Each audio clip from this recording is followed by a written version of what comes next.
Saudara yang terkasih dalam Tuhan Yesus Kristus, saat ini kita akan mengadakan ibadah untuk bersyukuri atas rahmat Tuhan yang senantiasa dilimpahkan dalam kehidupan kita.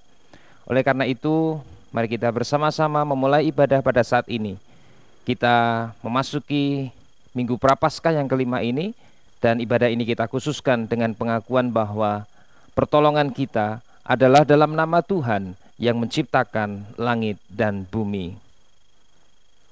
Kasih karunia dan damai sejahtera dari Allah Bapa kita dan Tuhan Yesus Kristus menyertai saudara sekalian. Amin. Saudara-saudara yang terkasih dalam Tuhan Yesus Kristus, saat ini kita akan bersama-sama merenungkan tema percaya pada Allah yang membangkitkan. Kita diingatkan untuk terus percaya pada kuasa Allah yang tentu akan membawa kekuatan dan juga membangkitkan semangat kita untuk melanjutkan kehidupan kita. Karena itu saat ini bersama-sama kita memuji nama Tuhan, kita menyanyikan Kidung Jemaat nomor 2, bait pertama dan yang kedua, Suci, Suci, Suci.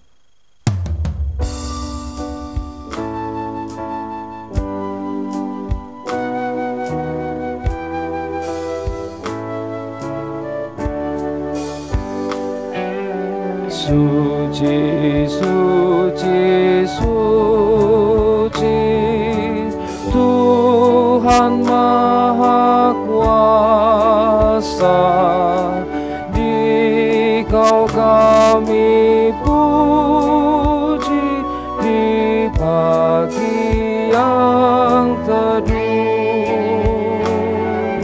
Suci, suci, suci, murah dan perkasa, Allah Tritunggal, agung namamu. Suci, suci, suci, Kau kudus tersungkur di depan tahtamu, memberi mahkotanya. Segenap malaikat sujud menyembahmu, Tuhan yang ada selama-lamanya.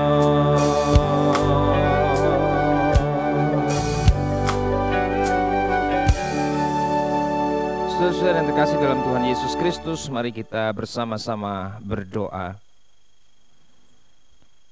Tuhan yang Maha Kasih yang kami kenal dan kami sapa dalam Kristus Yesus, kami bersyukur kepadamu Tuhan untuk rahmat dan cinta kasih Tuhan yang senantiasa nyata dalam kehidupan kami, memampukan kami melalui hari-hari, memampukan kami melalui berbagai dinamika dalam kehidupan kami. Kami bersyukur saat ini Tuhan memberi kami kesempatan untuk beribadah bersama, meskipun kami tidak bersekutu berkumpul di gereja Tuhan. Tetapi karena rahmat Tuhan, karena cinta kasih Tuhan, Engkau masih mengizinkan kami untuk mengadakan ibadah pada saat ini. Oleh karena itu Tuhan berkati ibadah ini dari awal sampai akhir, sehingga boleh berjalan dengan baik seturut dengan kehendak Tuhan. Dan kami boleh menerima pengajaran-pengajaran yang menguatkan kami untuk melanjutkan kehidupan kami. Tuhan yang Maha Kasih, saat ini kami akan bersama-sama menerima sabda Tuhan. Berkati kami dengan kuasa Roh Kudus, agar kami mampu untuk mendengarkan kebenaran firman Tuhan. Berkati akal budi kami, sehingga kami dapat memahami dan menghayati firman Tuhan. Dan lebih dari itu, berkati kami agar kami mau menjadi pelaku firman dalam kehidupan kami sehari-hari. Di dalam nama Tuhan Yesus Kristus, kami menaikkan doa syukur dan permohonan kami ini. Terpujilah nama Tuhan sekarang sampai selama-lamanya. Amin. Saudara-saudara yang terkasih dalam Tuhan Yesus Kristus, saat ini terimalah Injil Yesus Kristus menurut kesaksian Yohanes pasal 11 ayat 1 sampai 45. Inilah Injil Yesus Kristus menurut kesaksian Yohanes pasal 11 ayat 1 sampai 45. Ada seorang yang sedang sakit, namanya Lazarus. Ia tinggal di Betania, kampung Maria dan adiknya Marta. Maria ialah perempuan yang pernah meminyaki kaki Tuhan dengan minyak mur dan menyekanya dengan rambutnya. Dan Lazarus yang sakit itu adalah saudaranya. Kedua perempuan itu mengirim kabar kepada Yesus, "Tuhan, dia yang engkau kasihi sakit." Ketika Yesus mendengar kabar itu, ia berkata, "Penyakit itu tidak akan membawa kematian, tetapi akan menyatakan kemuliaan Allah, sebab oleh penyakit itu anak Allah akan dimuliakan." Yesus mengasihi Marta dan kakaknya dan Lazarus. Namun setelah didengarnya bahwa Lazarus sakit, ia sengaja tinggal 2 hari lagi di tempat di mana ia berada. Tetapi sesudah itu, ia berkata kepada murid-muridnya, "Mari kita kembali lagi ke Yudea." Murid-murid itu berkata kepadanya, "Rabi, baru-baru ini orang-orang Yahudi mencoba melempari engkau. Masih maukah engkau kembali ke sana?"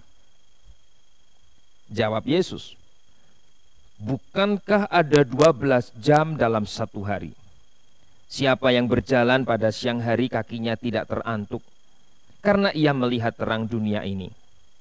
Tetapi jikalau seorang berjalan pada malam hari, kakinya terantuk, karena terang tidak ada dalam dirinya." Demikianlah perkataannya, dan sesudah itu ia berkata kepada mereka, "Lazarus, saudara kita, telah tertidur, tetapi aku pergi ke sana untuk membangunkan dia dari tidurnya." Maka kata murid-murid itu kepadanya, "Tuhan, jikalau ia tertidur, ia akan sembuh." Tetapi maksud Yesus ialah tertidur dalam arti mati, sedangkan sangka mereka Yesus berkata tentang tertidur dalam arti biasa. Karena itu Yesus berkata dengan terus terang, "Lazarus sudah mati. Tetapi syukurlah aku tidak hadir pada waktu itu, sebab demikian lebih baik bagimu supaya kamu dapat belajar percaya. Marilah kita pergi sekarang kepadanya." Lalu Thomas yang disebut Didimus berkata kepada teman-temannya, yaitu murid-murid yang lain, "Marilah kita pergi juga untuk mati bersama-sama dengan dia." Maka ketika Yesus tiba, didapatinya Lazarus telah 4 hari berbaring di dalam kubur. Betania terletak dekat Yerusalem, kira-kira 2 mil jauhnya. Di situ banyak orang Yahudi telah datang kepada Marta dan Maria untuk menghibur mereka berhubung dengan kematian saudaranya. Ketika Marta mendengar bahwa Yesus datang, ia pergi mendapatkannya, tetapi Maria tinggal di rumah. Maka kata Marta kepada Yesus, "Tuhan, sekiranya engkau ada di sini, saudaraku pasti tidak mati. Tetapi sekarang pun aku tahu bahwa Allah akan memberikan kepadamu segala sesuatu yang engkau minta kepadanya." Kata Yesus kepada Marta, "Saudaramu akan bangkit." Kata Marta kepadanya, "Aku tahu bahwa ia akan bangkit pada waktu orang-orang bangkit pada akhir zaman." Jawab Yesus, "Akulah kebangkitan dan hidup. Barang siapa percaya kepadaku, ia akan hidup walaupun ia sudah mati. Dan setiap orang yang hidup dan yang percaya kepadaku tidak akan mati selama-lamanya. Percayakah engkau akan hal ini?" Jawab Marta, "Ya Tuhan, aku percaya bahwa engkaulah Mesias, anak Allah, Dia yang akan datang ke dalam dunia." Dan sesudah berkata demikian, ia pergi memanggil saudaranya Maria dan berbisik kepadanya, "Guru ada di sana dan ia memanggil engkau." Mendengar itu, Maria segera bangkit lalu pergi mendapatkan Yesus. Tetapi waktu itu Yesus belum sampai ke dalam kampung itu. Ia masih berada di tempat Marta menjumpai dia. Ketika orang-orang Yahudi yang bersama-sama dengan Maria di rumah itu untuk menghimpunnya, melihat bahwa Maria segera bangkit dan pergi keluar, mereka mengikutinya karena mereka menyangka bahwa ia pergi ke kubur untuk meratap di situ. Setibanya Maria di tempat Yesus berada dan melihat dia, tersungkurlah ia di depan kakinya dan berkata kepadanya, "Tuhan, sekiranya engkau ada di sini, saudaraku pasti tidak mati."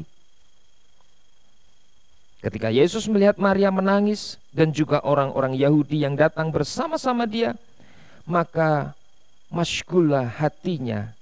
Ia sangat terharu dan berkata, "Di manakah dia kamu baringkan?" Jawab mereka, "Tuhan, marilah dan lihatlah." Maka menangislah Yesus. Kata orang-orang Yahudi, "Lihat betapa kasihnya kepadanya."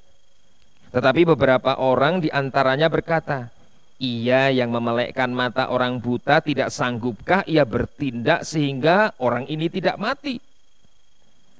Maka masyghullah pula hati Yesus. Lalu ia pergi ke kubur itu. Kubur itu adalah sebuah gua yang ditutup dengan batu. Kata Yesus, "Angkat batu itu." Marta, saudara orang yang meninggal itu, berkata kepadanya, "Tuhan, ia sudah berbau, sebab sudah 4 hari ia mati." Jawab Yesus, "Bukankah sudah kukatakan kepadamu, jikalau engkau percaya, engkau akan melihat kemuliaan Allah?" Maka mereka mengangkat batu itu. Lalu Yesus menengadah ke atas dan berkata, "Bapa, aku mengucap syukur kepadamu, karena engkau telah mendengarkan aku. Aku tahu bahwa engkau selalu mendengarkan aku. Tetapi oleh karena orang banyak yang berdiri di sini mengelilingi aku mengatakannya, supaya mereka percaya bahwa engkaulah yang telah mengutus aku."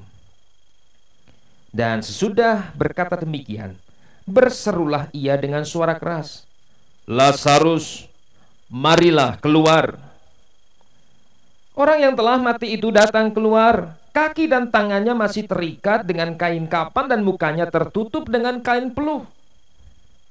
Kata Yesus kepada mereka, "Bukalah kain-kain itu dan biarkan ia pergi." Banyak di antara orang-orang Yahudi yang datang melawat Maria dan yang menyaksikan sendiri apa yang telah dibuat Yesus percaya kepadanya. Demikianlah Injil Yesus Kristus. Yang berbahagia ialah mereka yang mendengarkan firman Tuhan dan yang memeliharanya. Amin. Saudara-saudara yang terkasih dalam Tuhan Yesus Kristus, siapapun juga manusia ciptaan Tuhan di dunia ini pasti pernah, sedang, dan akan mengalami penderitaan. Bentuk atau wujud penderitaan masing-masing orang pasti berbeda-beda. Bahkan misalnya masalah itu dapat ditimbang. Bobot masalah seseorang dengan yang lain pasti akan berbeda-beda pula. Ketika masing-masing orang menghadapi masalah, cara menyikapinya pun berbeda-beda. Ada yang cuek dengan masalah itu karena sudah terbiasa menghadapi masalah bagaikan makanan harian. Ada yang terlarut dalam masalah sampai-sampai kehilangan daya hidup, bahkan iman mulai luntur. Ada yang secepatnya menggunakan akal budi, berpikir arif dan bijaksana mencari solusi atas masalah tersebut. Pertanyaannya sekarang, Apakah yang harus kita lakukan tatkala sebagai umat percaya kita menghadapi masalah? Saudara-saudara yang terkasih di dalam Tuhan Yesus Kristus, narasi tentang Lazarus yang dibangkitkan dari Yohanes pasal 11 ayat 1 sampai 45 tersebut setidaknya dapat kita jadikan referensi sikap umat percaya dalam menghadapi masalah. Mengapa demikian? Karena dalam narasi tersebut dua perempuan yang sangat mengasihi Lazarus dirundung kesedihan yang amat dalam karena saudara laki-laki mereka sakit. Mestinya kedua perempuan itu semakin merasakan kesedihan yang mendalam ketika Lazarus meninggal dunia. Sakit dan akhirnya meninggal dunia adalah masalah real yang dihadapi kedua perempuan tersebut. Maka kita dapat membayangkan bagaimana rapuhnya hati mereka ketika saudara laki-laki yang mereka kasih meninggal. Mereka tak berdaya menghadapi kenyataan bahwa Lazarus meninggal dunia. Oleh karena itu, dari narasi Yohanes 11 ayat 1 sampai 45 tersebut, setidaknya ada 3 pokok teologis penting yang dapat kita pelajari bersama sebagai penguatan bagi kita ketika menghadapi masalah ataupun pergumulan dalam hidup kita masing-masing. Ketiga hal tersebut adalah sebagai berikut. Yang pertama, memandang kemuliaan Tuhan di tengah masalah. Yang pertama, memandang kemuliaan Tuhan di tengah masalah. Saudara-saudara yang terkasih di dalam Tuhan Yesus Kristus, umumnya ketika kita sedang diselimuti masalah, apalagi masalah yang berat, seringkali pikiran atau akal budi kita terasa tertutup, bagai berjalan tetapi tiba-tiba jalan buntu. Dalam situasi yang demikian, yang sering dirasakan oleh umat percaya adalah Tuhan seakan tidak peduli, diam saja dan tidak segera menolong kita. Pikiran yang demikian wajar terjadi. Mengapa? Karena sebagai manusia yang berakal budi, kita mempunyai ide-ide solusi atas permasalahan yang kita hadapi dan kita tawarkan kepada Tuhan. Tuhan, saya kirim proposal untuk menyelesaikan masalah saya. Begini, begitu. Dengan cara ini Tuhan. Oke Tuhan? Nah, karena Tuhan tidak segera ACC proposal kita, akhirnya kita merasakan kebuntuan atas permasalahan atau pergumulan kita tersebut.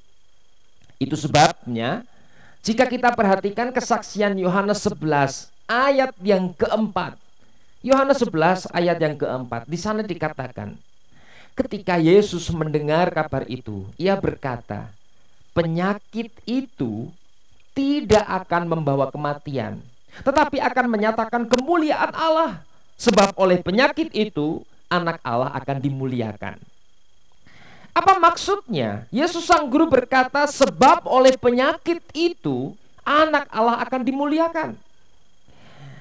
Jika kita renungkan lebih dalam pernyataan Tuhan Yesus tersebut, tampak bahwa Tuhan menghendaki Maria maupun Marta yang sedang berduka karena kematian Lazarus dapat menemukan pancaran kemuliaan Tuhan. Artinya bahwa Maria dan Marta harus belajar memahami bahwa Tuhan Yesus peduli dengan mereka. Ia pasti datang di tengah kesedihan mereka karena keduanya mengirimkan pesan kepada Tuhan Yesus memberitahukan Lazarus sakit. Dan Tuhan pasti akan memberi solusi atas masalah yang dihadapi kedua perempuan tersebut. Sama persis ketika murid-murid bertanya kepada Sang Guru ketika mereka berhadapan dengan orang buta sejak lahir. Guru, siapa yang berdosa sehingga orang ini dilahirkan buta? Dan Tuhan Yesus pun menegaskan, bukan orang itu, bukan orang tuanya, tetapi pekerjaan-pekerjaan Allah harus dinyatakan kepada orang ini. Kemuliaan Tuhan nyata dalam tindakan hadir dan berkaryanya Tuhan untuk mengatasi masalah umatnya. Tuhan pasti hadir, Tuhan pasti berkarya, dan Tuhan pasti akan memulihkan kesedihan, penderitaan, ataupun pergumulan yang dihadapi oleh umat. Persis seperti peristiwa dibangkitkannya Lazarus dari kematian itu. Oleh karena itu, dari pokok teologis yang pertama ini kita diajar, ketika menghadapi masalah apapun juga dalam kehidupan kita, carilah kemuliaan Tuhan, yaitu dengan hadirnya Tuhan dan dinyatakannya pekerjaan-pekerjaan Tuhan untuk memulihkan kita semua. Seperti pada masa sekarang ini, kita menghadapi masalah dampak dari pandemi corona. Anak-anak harus belajar mandiri di rumah. Karyawan atau pekerja harus bekerja dari rumah atau harus di-shift jam bekerjanya. Wira swasta yang berpenghasilan turun, pedagang-pedagang yang terdampak kebijakan social distancing, dan kita semua pasti menghadapi masalah akibat dari pandemi corona tersebut. Inilah saatnya kita semua memandang kemuliaan Tuhan di tengah pergumulan kita masing-masing. Memandang kemuliaan yang berarti meyakini bahwa Tuhan pasti hadir dalam pergumulan kita dan akan menyatakan pekerjaan-pekerjaan yang memulihkan kita dari berbagai pergumulan yang kita hadapi. Yang kedua, berhikmat dalam menghadapi masalah. Pokok teologis yang kedua, berhikmat dalam menghadapi masalah. Saudara-saudara yang terkasih di dalam Tuhan Yesus Kristus, di tengah situasi dan kondisi kita menghadapi masalah, ada waktu sejenak bagi kita untuk merenungkan segala sesuatu terkait dengan masalah tersebut. Baik itu merenungkan mengapa ada masalah ini, kapankah masalah ini akan berakhir, cara apa lagi yang harus dilakukan supaya masalah segera selesai. Pertanyaan-pertanyaan menggelitik seperti itu juga muncul tatkala murid-murid belum dapat memahami rencana-rencana yang dilakukan oleh Yesus Sang Guru. Mereka belum dapat menyelaraskan akal budi mereka dengan tindakan yang dilakukan oleh Sang Guru. Itu sebabnya jika kita perhatikan dalam kesaksian Yohanes pasal 11 ayat 8 sampai 10, Yohanes 11 ayat 8 sampai 10, di sana dikatakan, murid-murid itu berkata kepadanya, Rabi, baru-baru ini orang Yahudi mencoba melempari engkau. Masih maukah engkau kembali ke sana? Dengan kata lain, Guru, apakah itu bukan tindakan konyol jika kita sengaja berhadapan dengan orang-orang Yahudi yang berusaha membunuh Guru? Bahkan dalam Yohanes 11 ayat yang ke-16, Yohanes 11 ayat 16 dicatat demikian. Lalu Thomas yang disebut Didimus berkata kepada teman-temannya, yaitu murid-murid yang lain, marilah kita pergi juga untuk mati bersama-sama dengan dia. Kalau Guru berkehendak dibunuh orang-orang Yahudi, ya sudah, kita ikut saja dibunuh bersama Guru. Dari hal tersebut kita dapat melihat bahwa murid-murid Sang Guru termasuk Thomas Didimus belum mampu memahami kehendak dan tindakan gurunya, sehingga kesan yang muncul adalah pernyataan Thomas tadi. Ia putus asa. Bahkan ketika Sang Guru mengatakan bahwa Lazarus tidur, para murid memahami bahwa Lazarus benar-benar tidur, bukan mati. Dengan kata lain, para murid termasuk Thomas diharapkan dalam menyelaraskan pikiran mereka dengan kehendak Yesus Sang Guru yang seakan konyol berhadapan muka dengan orang-orang Yahudi yang akan membunuhnya. Padahal Sang Guru mempunyai kehendak yang lebih mulia, yaitu membangkitkan Lazarus dari kematian, sehingga hal tersebut akan menjadi kesaksian nyata bagi orang-orang Yahudi yang belum dapat menerima misi kehadiran Yesus Sang Guru. Dari pokok teologis yang kedua ini, berhikmat dalam memahami kehendak Tuhan. Kita pun diajar agar benar-benar memiliki hikmat di balik setiap masalah atau pergumulan yang kita hadapi. Berhikmat yang berarti mencari hikmah, makna, mencari nilai atau pengajaran berharga atas masalah maupun pergumulan yang kita hadapi. Seperti dalam situasi dan kondisi sosial masa sekarang ini, kita semua terkena dampak dari pandemi corona itu. Maka Tuhan menghendaki kita untuk menemukan makna atau hikmah dari belajar mandiri di rumah, bekerja dari rumah, pengurangan jam kerja, ataupun usaha-usaha kita yang mengalami penurunan penjualan maupun penghasilan. Yang ketiga, saudara-saudara, percaya dan melakukan sabda Tuhan. Pokok teologis yang ketiga, percaya dan melakukan sabda Tuhan.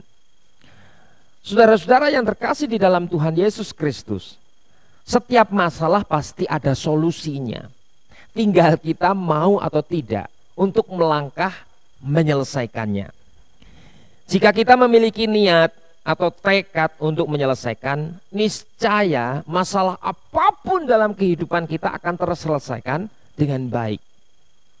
Demikian pula yang dikerjakan oleh sang guru dalam menyelesaikan kesedihan Maria dan Marta terkait kematian Lazarus, saudara laki-laki yang mereka kasihi. Tuhan Yesus tidak kemudian turun tangan, membuka kubur Lazarus dan menjamah mayat Lazarus yang sudah 4 hari dikuburkan. Itu sebabnya dalam Yohanes 11 ayat yang ke-39, Yohanes 11 ayat 39 dikatakan demikian. Kata Yesus, angkat batu itu. Marta, saudara orang yang meninggal itu, berkata kepadanya, Tuhan, ia sudah berbau sebab sudah 4 hari ia mati. Perintah Tuhan Yesus, angkat batu itu. Artinya bahwa orang-orang itu diberi kesempatan untuk menggunakan akal budi, usaha, kekuatan atau talenta mereka untuk menggulingkan batu yang menutup kubur Lazarus. Tuhan Yesus pasti menolong. Tuhan Yesus pasti mengatasi kesedihan Maria dan Marta yang berpisah dengan saudara laki-laki mereka. Tetapi mereka harus berusaha untuk menggulingkan batu penutup kubur itu. Nah, setidaknya dari hal itu sang guru menghendaki agar manusia tidak putus asa, tidak kehilangan harapan di tengah situasi atau kondisi menderita, sedih, terbeban. Karena mereka pasti dimampukan oleh Tuhan sendiri untuk turut ambil bagian mengatasi masalah. Artinya bahwa ketika manusia menghadapi masalah atau pergumulan, bukan berarti mereka kemudian tinggal diam, menunggu Tuhan bekerja, menolong manusia. Manusia diberi akal budi, harus menggunakan anugerah Tuhan tersebut untuk mencoba terlebih dahulu menyelesaikan masalah. Sehingga kita semua umat percaya diajar untuk tidak menjadi orang Kristen yang manja. Pengajaran tersebut mestinya sejalan dengan perkataan malaikat Gabriel ketika menjumpai Yusuf dan berkata, sesungguhnya anak darah itu akan mengandung dan melahirkan seorang anak laki-laki, dan mereka akan menamakan dia Immanuel, yang berarti Allah menyertai kita. Allah yang beserta kita, Allah yang beserta manusia. Artinya bahwa di dalam diri kita bersemayam Allah, sang sumber kehidupan yang maha kuasa. Ia tinggal bersama dengan kita dan pasti akan memberikan kekuatan tatkala kita mempunyai tekad untuk menghadapi masalah dan menyelesaikan masalah dalam kehidupan kita. Dari pengajaran yang ketiga ini, percaya dan melakukan sabda Tuhan.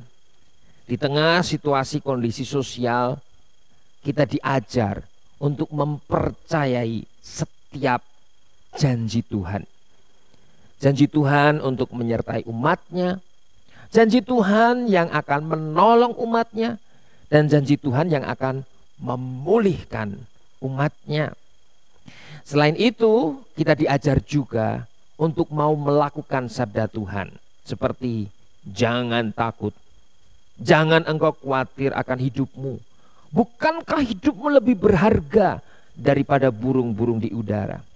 Itu berarti saat ini kita semua diajar untuk menggunakan akal budi yang kita miliki, menggulingkan batu yang dapat menutupi harapan kita di hari-hari yang akan datang.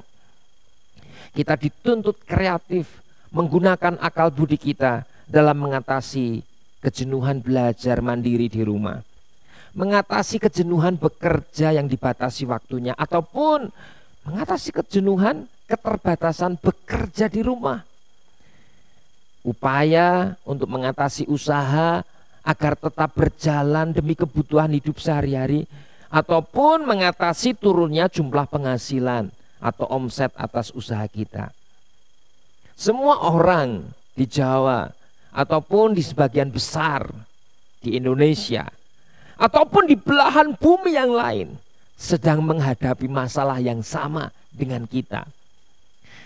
Saudara-saudara yang terkasih di dalam Tuhan Yesus Kristus, memasuki minggu Prapaskah yang kelima ini, melalui tema percaya pada Allah yang membangkitkan, maka kita semua umat percaya diingatkan untuk benar-benar beriman pada Allah yang membangkitkan kita semua lepas dari situasi dan kondisi yang penuh pergumulan ini. Dengan iman dan akal budi yang dianugerahkan Tuhan kepada kita, marilah kita memandang kemuliaan Tuhan di tengah masalah kita, sehingga kita dimampukan berhikmat dalam memahami kehendak Tuhan, dan akhirnya iman percaya kita semakin kuat mengakar serta mampu untuk melakukan perintah Tuhan yang memberikan kekuatan bagi kita semua dalam mengatasi masalah pergumulan hidup kita. Tuhan memberkati. Amin. Saudara-saudara yang terkasih di dalam Tuhan Yesus Kristus, kita diberi kesempatan untuk menghaturkan syukur kita kepada Tuhan. Kita akan menghaturkan persembahan kita didasari firman dari 1 Tawarikh 29 ayat yang ke-14. 1 Tawarikh 29 ayat 14, sebab siapakah aku ini dan siapakah bangsaku, sehingga kami mampu memberikan persembahan sukarela seperti ini. Sebab daripada mula segala-galanya, dan dari tanganmu sendirilah persembahan yang kami berikan kepadamu. Kita mempersiapkan persembahan, kita masukkan dalam amplop, kita beri tulisan persembahan hari ini, Minggu tanggal 29 Maret, yang nanti akan kita persembahkan di gereja ketika kita beribadah bersama. Oleh karena itu kita bersama-sama menaikkan nyanyian persembahan Kidung Jemaat 450 bait pertama dan kedua. Kidung Jemaat 450 bait pertama dan kedua, hidup kita yang benar.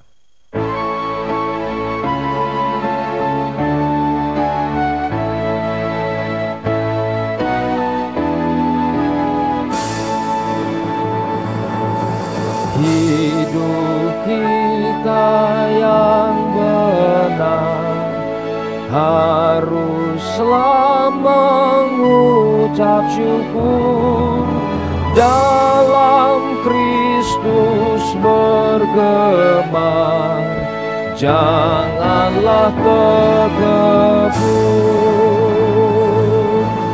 Dalam susah pun senang, dalam segala hal aku bermazmur dan ucap syukur, itu kehendaknya. Biar badai menyerang, biar ombak menyerang, aku akan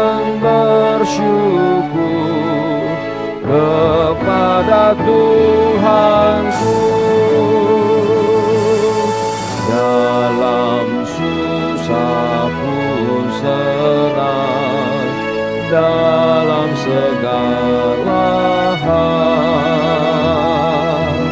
Aku bermazmur dan ucap syukur, itu kehendaknya.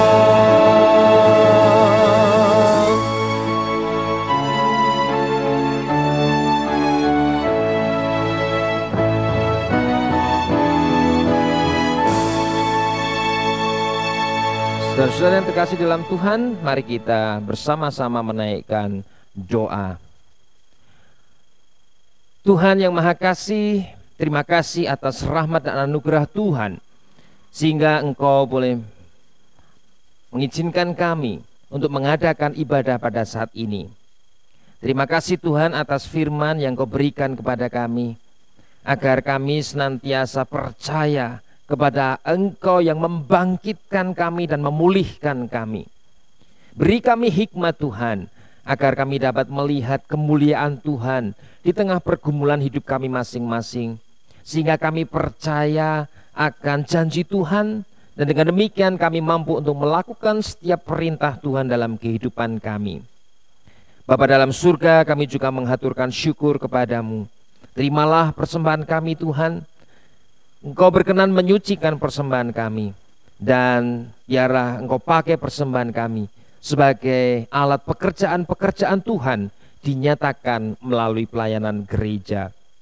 Bapa di dalam surga, saat ini kami berdoa untuk saudara-saudara kami yang masih Engkau beri kesempatan sakit, maupun saudara-saudara kami yang sudah lanjut usia. Tuhan berkati mereka.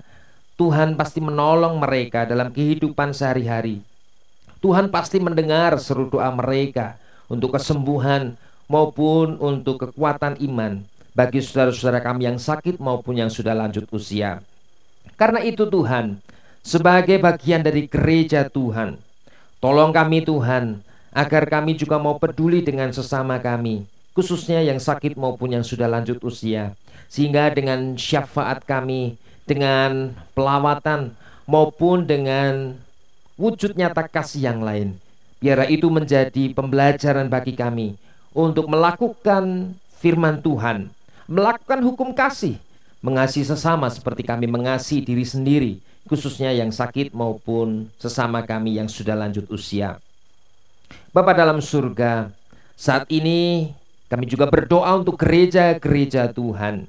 Berkati gereja-gereja Tuhan dalam pekerjaan-pekerjaan pelayanan.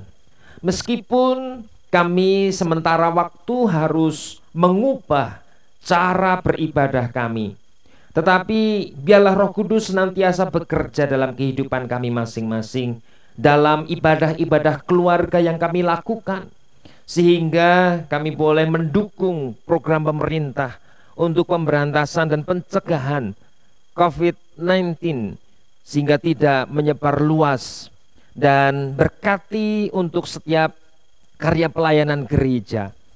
Meskipun kami tidak berkumpul bersama dalam komunitas, dalam persekutuan maupun dalam perkumpulan-perkumpulan kegiatan rohani maupun ibadah, berkati kami Tuhan, sehingga iman kepercayaan kami juga semakin tumbuh dan semakin mengakar dalam Kristus, meskipun dalam ibadah maupun dalam perjumpaan kami dengan saudara-saudara kami harus menggunakan media yang lain. Bapa dalam surga, kami berdoa untuk kondisi sosial kami, kondisi masyarakat kami. Tuhan, kami bermohon kepadamu, kiranya Engkau berkenan menolong kami semua, agar pandemi corona yang begitu mendunia, Tuhan berkenan untuk menolong dengan mendatangkan ahli-ahli, ilmuwan-ilmuwan yang mampu untuk menemukan obat memberantas virus corona yang mematikan itu. Tuhan berkati rumah sakit, Tuhan berkati dokter, Tuhan berkati perawat dan tenaga medis lain yang saat ini sedang berjuang untuk merawat saudara-saudara kami yang telah terinfeksi virus corona, agar mereka juga senantiasa Tuhan berikan kekuatan, kesehatan dan juga kesabaran. Tuhan berkati juga pemerintah kami dalam mengambil kebijakan-kebijakan untuk meredam dan juga untuk menghilangkan pandemi corona di bumi Indonesia yang kami cintai ini. Berkati Tuhan agar para pemimpin kami mampu untuk mengambil kebijakan yang seturut dengan kehendak Tuhan. Dan dengan demikian kami boleh pulih dari pandemi corona ini. Kami boleh hidup seperti sedia kala, kami boleh melakukan aktivitas keseharian kami dengan belajar, dengan bekerja, dengan melakukan setiap usaha apapun juga untuk kehidupan dan kesejahteraan kami. Karena itu Tuhan, kami menyerahkan kondisi di kota Solo ini. Kami menyerahkan kondisi di bumi Indonesia dan juga dunia seutuhnya. Engkau yang berkuasa atas segala sesuatu, ialah Engkau sendiri yang kemudian berkenan untuk berkarya, memberantas dan juga menghilangkan pandemi corona yang mematikan itu. Bapa dalam surga, kiranya Engkau juga memberkati kehidupan kami masing-masing, kehidupan keluarga kami. Meskipun kami semua terdampak adanya pandemi corona ini, kami mohon berkat Tuhan agar kami tetap dapat hidup dengan layak. Kami mohon rahmat Tuhan agar kami juga mampu untuk melakukan himbauan-himbauan pemerintah, sehingga program pemerintah pencegahan tersebarnya virus corona ini juga dapat berjalan dengan baik. Berkati kami juga dalam kehidupan keseharian kami, anak-anak kami yang belajar mandiri di rumah, maupun kami yang harus bekerja dari rumah, ataupun usaha kami yang juga terdampak dari pandemi corona. Mari Tuhan, Engkau menolong kami dengan rahmat Tuhan, dengan cara Tuhan yang terbaik untuk memelihara kehidupan kami pribadi, keluarga kami, dan juga sesama kami. Bapa dalam surga, inilah doa syafaat dan syukur yang kami unjukkan kepadamu. Kiranya Engkau berkenan untuk mendengarkan seru doa kami, dan Engkau berkenan untuk mengabulkannya. Karena semuanya ini kami mohon di dalam nama Tuhan kami Yesus Kristus, Juru Selamat kami yang hidup, yang kami muliakan kini dan di sepanjang masa. Amin. Saudara-saudara yang terkasih dalam Tuhan Yesus Kristus, kita diundang Tuhan untuk senantiasa percaya kepadanya yang membangkitkan kita dari setiap masalah maupun pergumulan. Demikian pula ketika kita menghadapi badai topan dunia. Kita nyanyikan bersama Kidung Jemaat 440 bait pertama dan kedua. Kidung Jemaat 440 bait pertama dan kedua, di badai topan dunia.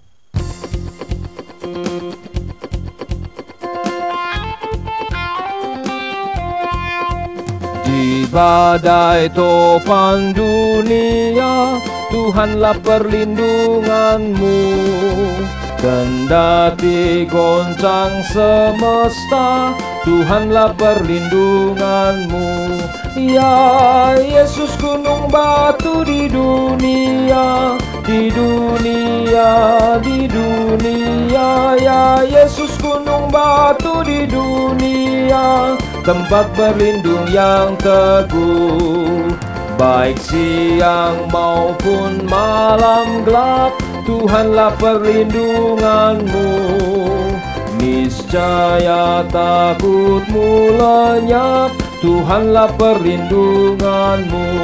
Ya Yesus gunung batu di dunia, di dunia, di dunia. Ya Yesus gunung batu di dunia, tempat berlindung yang teguh.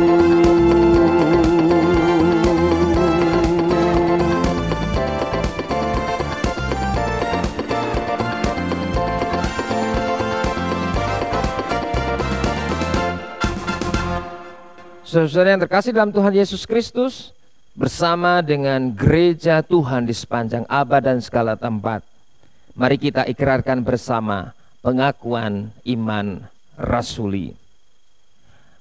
Aku percaya kepada Allah Bapa yang Maha Kuasa, Khalik langit dan bumi, dan kepada Yesus Kristus, anaknya yang tunggal Tuhan kita, yang dikandung daripada Roh Kudus, lahir dari anak darah Maria, yang menderita sengsara di bawah pemerintahan Pontius Pilatus, disalibkan, mati dan dikuburkan, turun ke dalam kerajaan maut.